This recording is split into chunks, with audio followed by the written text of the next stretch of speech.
Hello, hello. Welcome to Anne's House of Dreams. I will wait a couple minutes while people hop on. Let me know, what is something fun you did today? Anything fun? There's like a creaking noise coming from like that side of my room that is really creeping me out.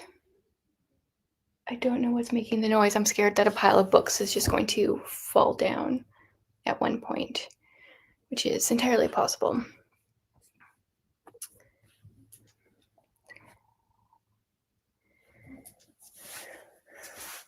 How's everyone's day going? I'm excited to talk about Anne. I'm excited to have a break from Anne for the summer at least, and then dive back in. Hey, Lindy, you've been working? That's fair. I don't know what the creepy sound is coming from here. Just got off half an hour ago. Thanks for joining in, even though you're probably tired. Ooh, finally warm enough to sit outside after work. Sounds great. It was chillier here today. I didn't really go outside.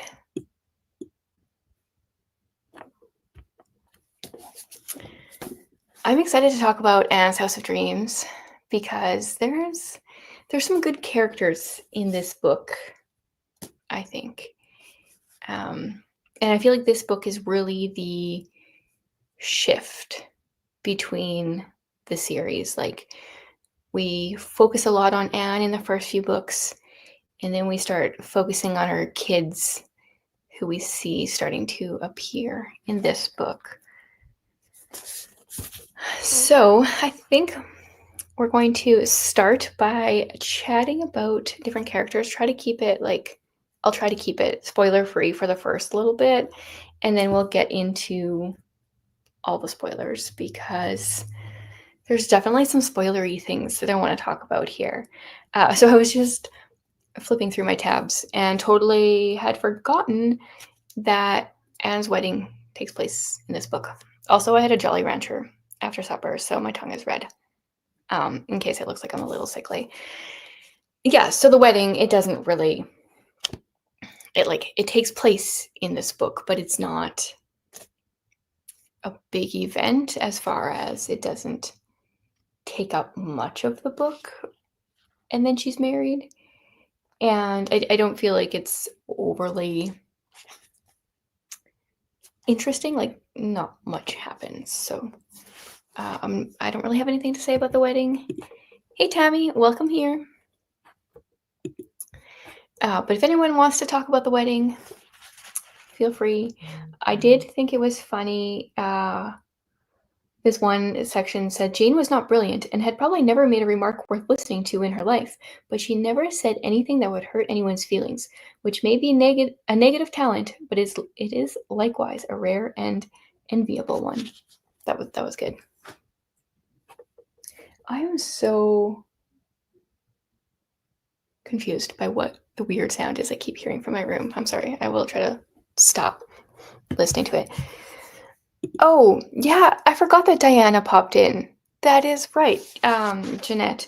She did. And she has 2 kids.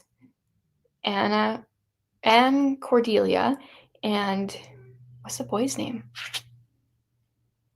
I forget the boy's name. There was a boy too, I think, right? I forgot about her. Yes, she does pop in a little bit. That's kind of like one of the things I'm going to talk about a little bit later, is just, I miss seeing Anne with her friends a little bit. Well, we'll talk about this more as we go. Welcome here, Sarah. Okay, so the wedding happened, and then they go and on the wedding night, they move to the House of Dreams, which has trees, which was very important to Anne. She couldn't live where there were no trees. Something vital in her would starve. And I I can agree with that. I love trees. I really enjoy our house, but I was just saying the other day what would make it better is if out my window I could see a bunch of trees just like right outside there. That would make it perfect. And then they start to get to know the people around Glen St. Marie on the shores of Four Winds Harbor. Yeah. And we first meet Miss Cornelia. Oh, thank you, Sarah. Fred is yeah, that makes sense. Name him after his father. That's Diana's boy. Thank you. I thought there was a boy. So we meet Miss Cornelia. I want to hear your guys' thoughts on her. I mean, like, obviously, her most quoted line is just like a man, which is like, it's funny. I find that part of her character funny, but in this day and age, like, I feel like society is always so against men that I get a little annoyed by it, but I know that's not what was going on in Maud's time. I don't think that was like her intention. That is just Miss Cornelia. What really jumped out at me this time is how much she is like Rachel Lynde. And then when Rachel comes out, did she come out? Whatever, when they're together, they couldn't like be in the same room because they're just too similar. Even Miss Cornelia, she's so obsessed with religion and against the Methodists and so pro Presbyterian and commenting on ministers and what they're all the different parts. And that just reminds me so much of Rachel Lynde. I thought it was hilarious how much Captain Jim kind of like poked at Miss Cornelia and was like, at one time he said, I've often thought that if I wasn't a Presbyterian, I'd be a Methodist. Oh, well, conceded Miss Cornelia. If you weren't a Presbyterian, it wouldn't matter much what you were. She's just like Presbyterian or nothing else for her. Yeah, you're in trouble if you're a man or a Methodist. Never mind if you are a Methodist man, then you're just, I don't know, out. So she was funny. I was tempted to count how many times she said just like a man because it was like every page when she was on the scene, there was at least one of those lines, it seemed like. There was something else I was going to say about her. Oh, one of the things I loved about her, though, was how much she cared for the poor. Right from like the beginning, she was working on a gown for an 8th child that she says wasn't wanted. And it's not the child's fault that they weren't wanted, so they should have something nice to wear. And I thought that went and like showed her sensitive, caring personality. I really liked that part of her. I vaguely remembered her from my previous read, but mostly just the just like a man part. And then we will get into, should we talk? Okay, well, we'll talk about her near the end here, because if I don't now, I might forget about it. So one day she comes to Anne in Gilbert's house, and she's sitting there for a while, obviously has something on her mind, and then she just like blurts out that she's going to get married. Like, that would be unexpected. She has kind of always ranted on men. Like, one point she admits that Gilbert was right, and she's like, well, I'm not going to tell him. He'll just have to know that he was right. She can't admit that a man knew something that she knew. It cracked me up when Anne was at her last string of arguments with Gilbert and used Cornelia's line, that's just like a man. Yes, that is funny. And then how Gilbert would like sit outside, at least the first time. He sat in his office and listened to her. And then from after that one, he just hung out with them and laughed at her. She has the biggest heart. She was such a good friend. Yes. Yeah. Yeah. If you have any other thoughts on her, I feel like those were my biggest things. Just like a man. Oh man. And like there's times I want to say that after reading this, like it gets in your head because you read it so often. But like I said, like this day and age, if you say it, it's different. But it's funny if you say it with someone that has read the book. Definitely one of my favorite characters is Captain Jim. I don't know if there's anyone that dislikes Captain Jim. I've got the lighthouse here on my copy, which I love. Uh, yeah, he's awesome, like all around. I feel like mostly at the end, like he's always very kind and honest and has a good heart, but I feel like you can really see it at the end. Um, Other than I think it was earlier, he talked about how he was just happy all the time. Let's see if I can find it. What did he say? Nothing ever seemed to put Captain Jim out or depress him in any way. I've kind of contracted a habit of enjoying things, he remarked once, when Anne had commented on his invariable cheerfulness. It's got so chronic that I believe I even enjoy the disagreeable things. It's great fun thinking they can't last. Yeah, it's like chronic happiness. How many people in your life do you, like, would you say have chronic happiness? I feel like that is very rare. The lighthouse is the one thing you remembered before your reread. Yeah, he's very memorable. A calm person who balanced some of the other characters, yes. Other than when he's provoking Miss Cornelia.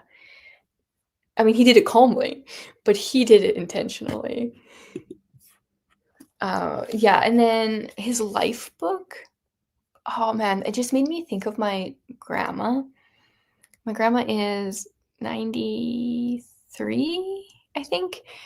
And I have over the years written down a number of the stories that she has told, but I wish that she would have written them down, or like she's still alive. I wish she would write them down because she has had such an interesting life, and I think that people generally don't think their lives are interesting. Like maybe we could have like an interesting event or something, but things get lost from generation to generation. And I just wish that the older generation would take time to write things down.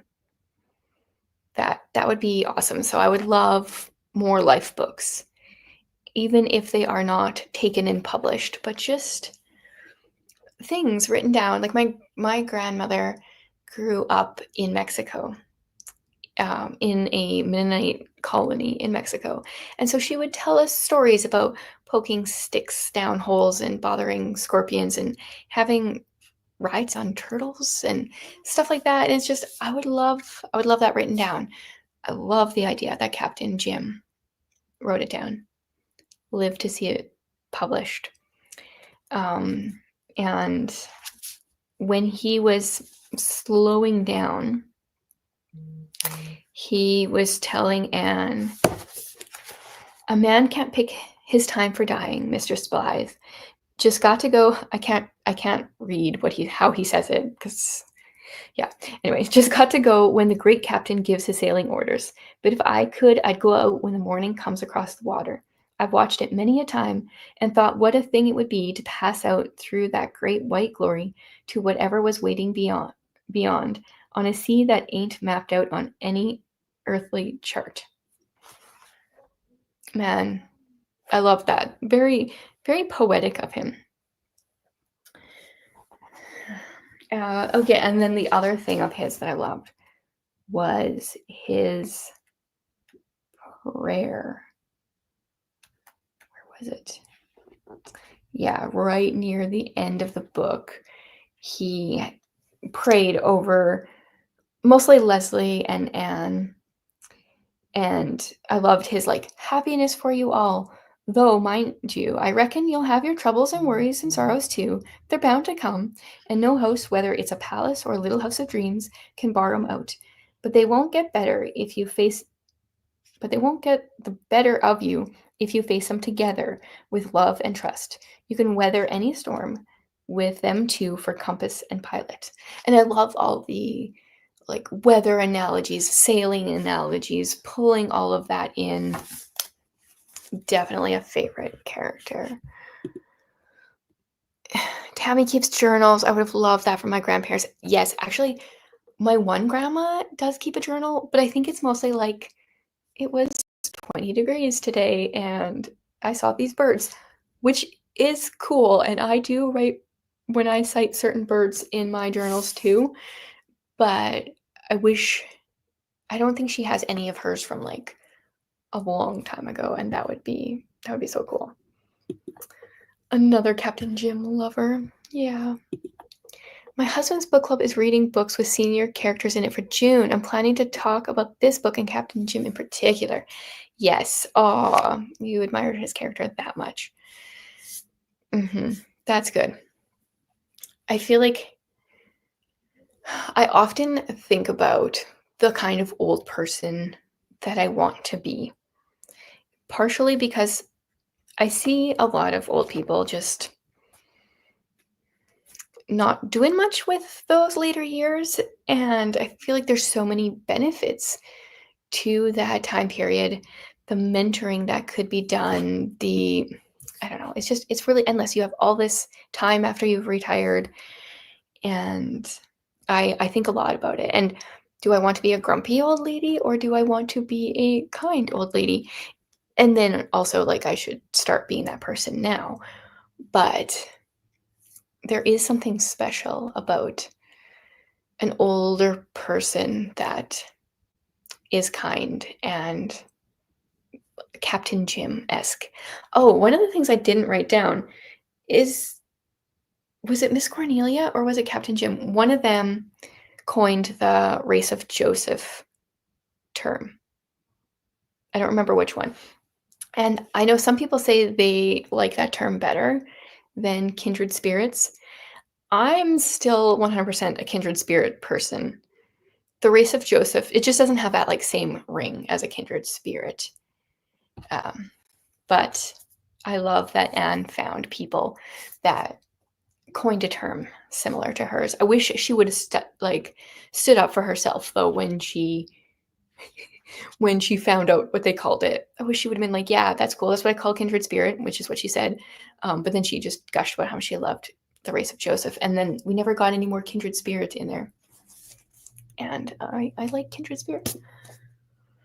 Okay, I have Leslie Moore next on my list. I'm going to skip over her because I feel like her storyline is like the most spoilery. So we'll come back to her.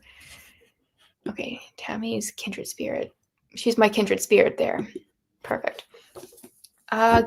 Gilbert. Not much. He was around a little bit. Mostly he's working.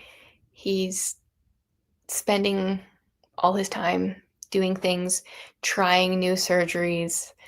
Oh, yeah. Okay, well, let's go back to Captain Jim for a second. Near the end when he quotes Proverbs 31. Yeah, that's a good one. Yeah, Gilbert really isn't in the books very much, even before this one. And that is a complaint of mine. I do wish we had more of him, especially now that he's married to Anne. I would love to see their marriage relationship. And you get like kind of a little bit of it, but they're kind of like ships passing in the night because of his work schedule. So I don't have much to say about Gilbert. I like that he laid on his couch and listened to Miss Cornelia's first visit and laughed and stuff like that. But and that he's stuck to his guns with some new surgery techniques. But he wasn't, I don't know, there's not much to him, I feel like, in this book. And then we've got Susan. She comes to help out with the house. She doesn't have a huge role in this book. At one point, she leaves for a little bit because her sister broke her leg, and then it was pretty funny because she pretty much like made it out to be like, I don't know why she had to go and break her leg. Like her sister chose to break her leg. But we will see more of her in upcoming books. So I feel like we'll talk more about her then. But I do like how she admits that she never got asked. Uh, no one asked her to marry them, and she would have. She would. And yeah, I appreciate people that sometimes admit that their life stage or situation is not what they want, but they're not bitter about it.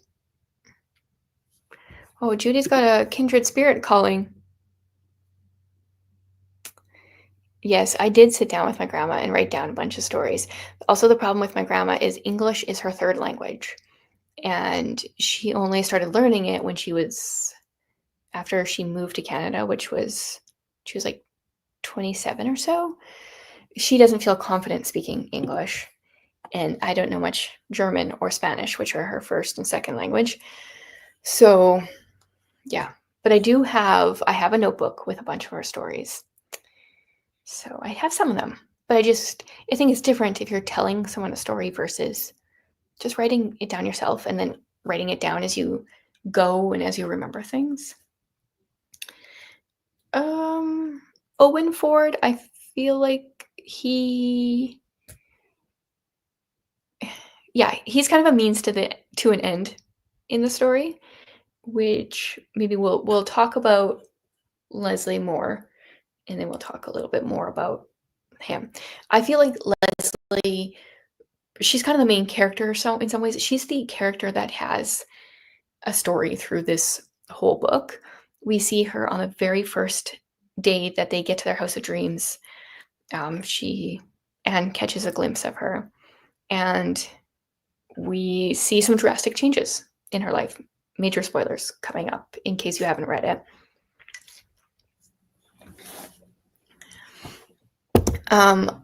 Lots of things to love about Leslie. Her loyalty, her willingness to marry someone and stay with them, even though she didn't want to marry them, but she did it for her mother. And then her mother died, and her husband disappeared, and then he came back. And then when we find out that her husband is not really her husband, she still stayed at the hospital with him while he figured out, like, just tried to figure out what his life was. I don't know. What a kind person. Yeah, okay. Leslie is probably the most complex character, and I love how real she is. She isn't perfect. She's been through a lot. Yes, totally. And I appreciate that she's not perfect, that she was jealous of Anne. Anne had everything that Leslie wanted. So it makes sense that she was jealous. But then that she comes out and she tells Anne, and she admits that Anne had all the things that she wanted. And that was before Leslie got her happy ending. She was able to talk to Anne and really strengthen their friendship, really like almost begin their friendship as a result. Yeah. And then I remember the first time I read the book, the whole part of her husband not being her husband was like, what? Didn't see that coming. And yeah, I love that little twist that Maud put in there, and that Leslie gets her happy ending, and that they end up buying the House of Dreams for a summer cottage so that they can come back to it. Anything else about Leslie? I don't think I have anything else about her. So I kind of want to go into Anne, because the book is Anne's House of Dreams. I saved her for last because a lot happened to her in this book. Oh yeah. Okay. It's crazy that his cousin. So this is Dick Moore. His cousin looked enough like him, and that everyone assumed it was him based on his eyes. I mean, two different colors eyes. Eyes. Like who thinks that such a rare thing someone else will have that? I mean, their moms were sisters and their dads were cousins or something like that, right? Like I don't remember how it was. They were very close. In school, I had a friend who had a double cousin. Their mums or dads were siblings, both on both sides. Like, I don't know if the mums were sisters and the dads were brothers or something like that. And they didn't look anything alike. I mean, if you say like the stats, they kind of looked alike, but not, you would never get them mixed up. Mind blown. I couldn't help but being happy for Leslie to have another chance at life. Isn't that just what she had? Another chance at life. She got such a happy ending. Yeah, I know that at least one, like their moms were sisters or something like that. And then there was pretty close on the dad's side too. Okay. Anne, where to start? I wish we would have had more of her. Like, it is about her, but it's more of her interactions with the people here. As much as her, oh, I forgot about her miscarriage, you guys. Or it's not a miscarriage. She had a baby and she lived for a day. And oh, my heart broke for her. At the same time, I love when books can be relatable. And I have so many friends that have been in similar situations. So I appreciate that there's a fiction book that I feel like does a really good job of putting into words like what Anne was going through. I know I highlighted some of them here.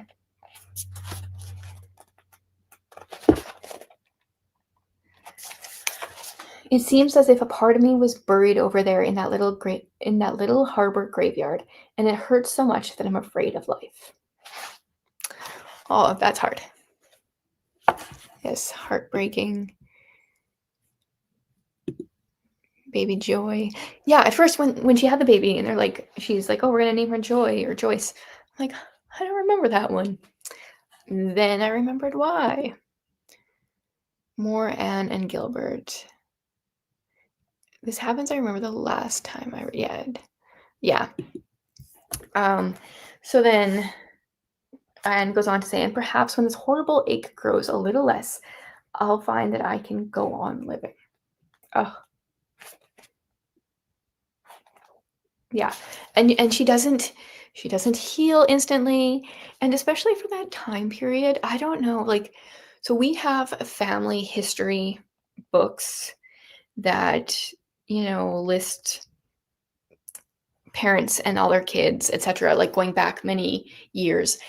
And I don't know if this is just a Mennonite thing or what it is, but around this time period, maybe even a little before this, but definitely still at this point in my history time book, his family history books, someone, if they had a baby or this baby grew to be a child, let's say his name was John, that's a pretty basic name, and John passed away or was stillborn, or maybe he was even 5 when he died.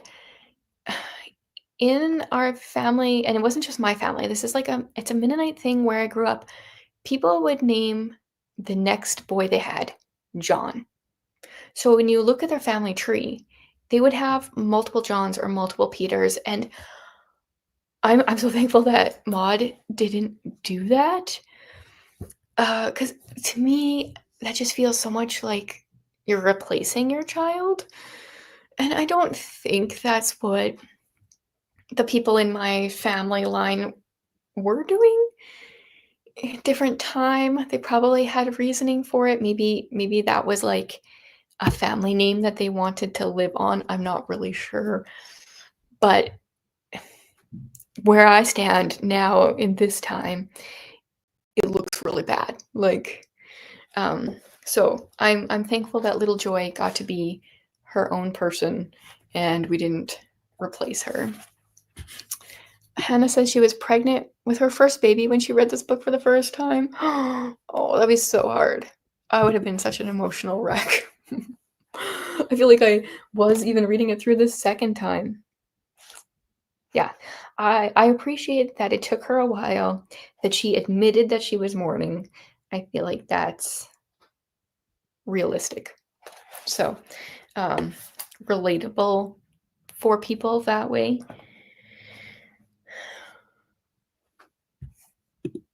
Yes.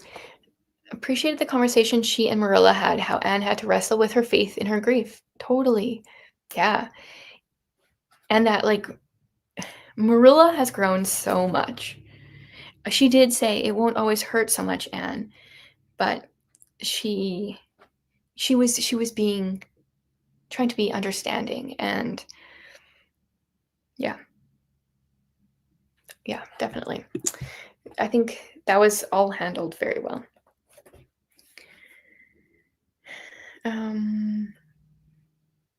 Yeah, so we have Anne through here. I just wish we would continue to see her as much. I wish we would get more insight into her parenting, and this is kind of like talking about upcoming books as well, into her parenting, marriage. I would love to see her, like, some of her and Gilbert's struggles and how they overcome them. I've only read most of these books once. I think only Anne of Green Gables have I read multiple more times than that.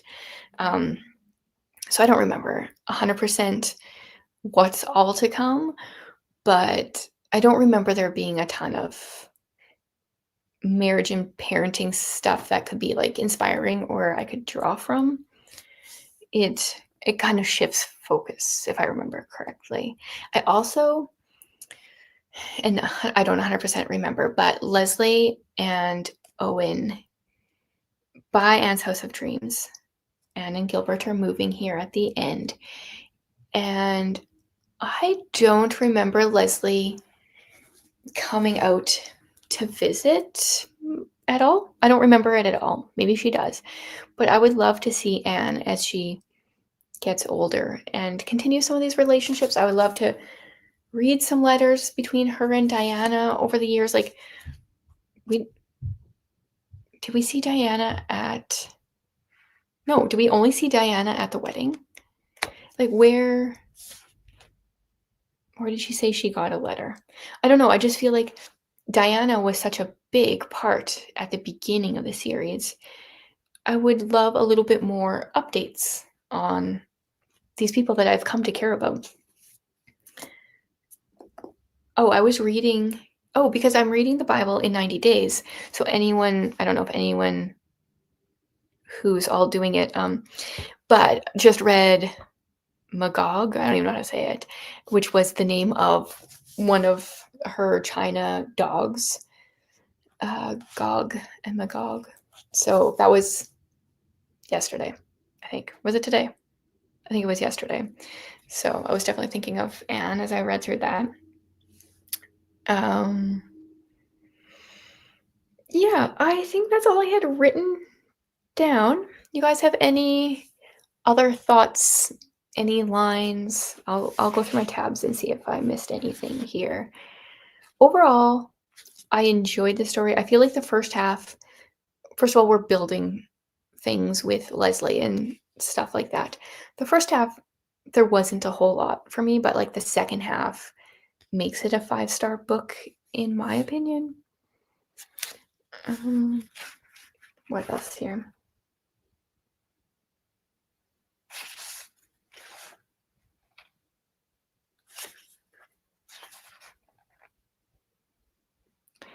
Oh, I just thought this was very pretty. I don't even know what was happening here. Anne was talking to Gilbert. They were looking out at the shore, and then... Okay, this is just Maud's writing. It was a shore that knew the magic and mystery of storm and star. There is a great solitude about such a shore. The woods are never solitary. They are full of whispering, beckoning, friendly life. But the sea is a mighty soul, forever moaning of some great, unshareable sorrow, which shuts it up into itself for all eternity. We can never pierce its infinite mystery. We may only wander, awed and spellbound, on the outer fringe of it. The woods call to us with 100 voices, but the sea has only one, a mighty voice that drowns our souls in its majestic music. The woods are human, but the sea is of the company of the archangels. I thought that was pretty. Underlined that whole paragraph.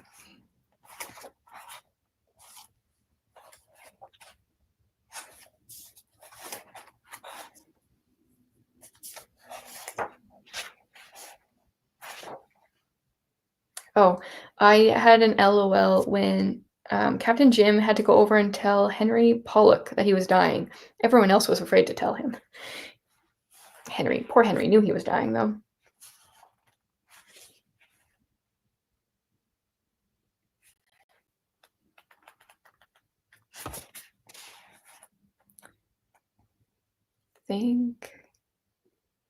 Oh, this is the Susan quote that I was looking for before, her sister that broke the leg. As for Matilda, I do not know what to think of her. None of our family ever broke their legs before. And I wrote LOL, like she meant to. None of our family ever did that. What was she even thinking? Yeah, I underlined, tapped, and starred Captain Jim's prayer. Loved it. Laughed at the comment Anne makes about her library, never buying one till we have first read it and know it belonged to the race of Joseph. How small our TBRs would be. Yeah, that is true. Your phone got stolen, it looks like. Can you imagine? Well, then you wouldn't really have a physical TBR, I guess. Yeah, that is 100% what I thought was happening there. That's why I said your phone got stolen. Yeah. If you only had books, that's what my downstairs is. My library downstairs is books that I've read. Most of them I've enjoyed. Some of them are like Moby Dick or Middlemarch that are sitting there and because I read it. And I didn't enjoy it, but that was a thick beast and I made it through.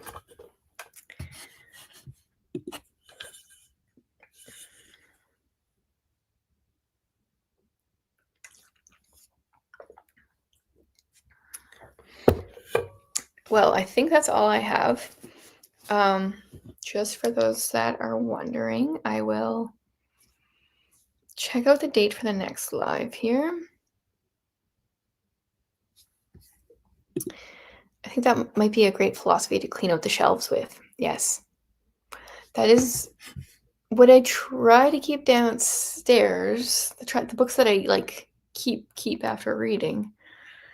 The next live is going to be June 26th, which is a Thursday. Same time, same place, but we will be reading The Blue Castle. Oh, my mind blanked for a minute. Super excited about that one because it's really good. It's really good. Definitely one of the favorites of Maud's books. This was 5 stars for Tammy. Nice. 5 stars. Yeah, I mean, I just really love Captain Jim's prayer. It's making me think more 5 stars, 5 stars. Yeah, 5 stars all around. It's making me think like, I guess it's kind of like a prayer. I want to do this kind of thing for friends. I don't know if I'm necessarily able to have such a prayer for them necessarily out loud, but even like writing something, it's inspiring me. That's what I'll say. I want to be more like Captain Jim. Favorite so far. I'm trying to think of where this would fall for me.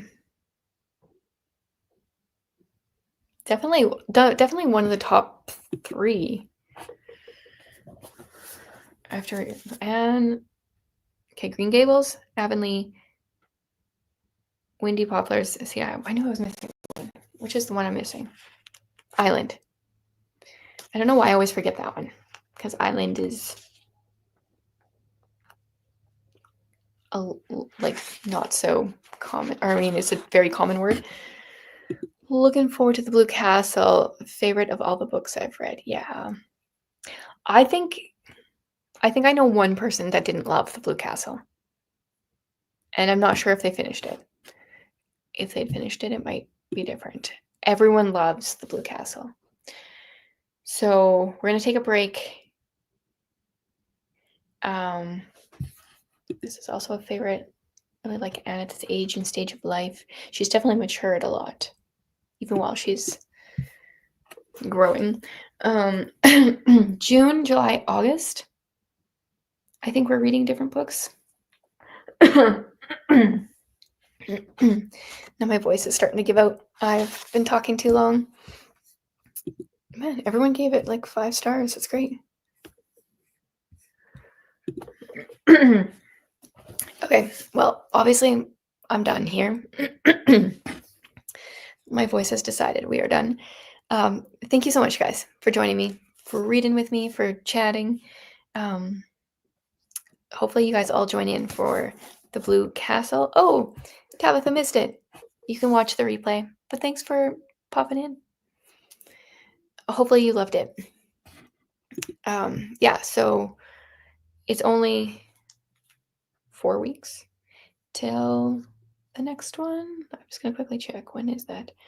1, 2, 3, 3.5 weeks until the Blue Castle. So I better get reading that. Okay, you guys all have a great night. Thanks again for joining me.